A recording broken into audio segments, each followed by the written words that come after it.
Hello বন্ধুরা, তো আজকের এই ভিডিওতে আমি 28টাকে স্টেট এবং ক্যাপিটাল অফ ইন্ডিয়া সম্বন্ধে এই ভিডিওতে আলোচনা করব। তো এই ভিডিওটি স্কিপ না করে সম্পূর্ণ দেখবেন। প্রথমে হচ্ছে অন্ধ্রপ্রদেশ, তার ক্যাপিটাল হচ্ছে আমরাবতী। 2 নম্বর হচ্ছে অরুণাচল প্রদেশ, তার ক্যাপিটাল হচ্ছে ইটানগর। 3 নম্বর হচ্ছে আসাম, তার ক্যাপিটাল হচ্ছে দিসপুর। 4 নম্বর হচ্ছে বিহার, বিহারের ক্যাপিটাল হচ্ছে পাটনা। ছত্তিশগড় এর ক্যাপিটাল হচ্ছে রায়পুর। গোয়া এর ক্যাপিটাল হচ্ছে পানাজি। গুজরাট এর ক্যাপিটাল হচ্ছে গান্ধীনগর। হরিয়ানা ক্যাপিটাল হচ্ছে চণ্ডীগড়।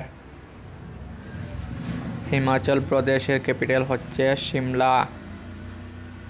কর্ণাটকা এর ক্যাপিটাল হচ্ছে বেঙ্গালুরু। কেরালা এর ক্যাপিটাল হচ্ছে তিরুবনন্তপুরম। মধ্যপ্রদেশের ক্যাপিটাল হচ্ছে ভোপাল। মহারাষ্ট্রের ক্যাপিটাল হচ্ছে মুম্বাই। মণিপুর এর ক্যাপিটাল হচ্ছে ইম্ফল। মেঘালয়ের ক্যাপিটাল হচ্ছে শিলং। মিজোরামের ক্যাপিটাল হচ্ছে আইজল। নাগাল্যান্ডের ক্যাপিটাল হচ্ছে কোহিমা। ওড়িশা এর ক্যাপিটাল হচ্ছে ভুবনেশ্বর।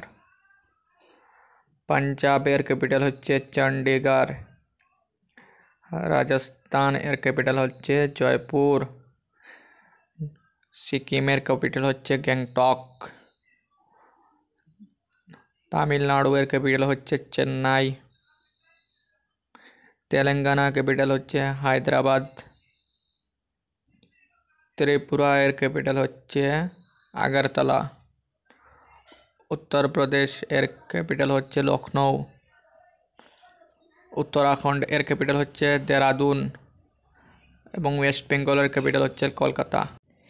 এই ছিল আজকে ভারতের 28টি রাজ্য এবং তার ক্যাপিটাল সম্বন্ধে আলোচনা। ধন্যবাদ।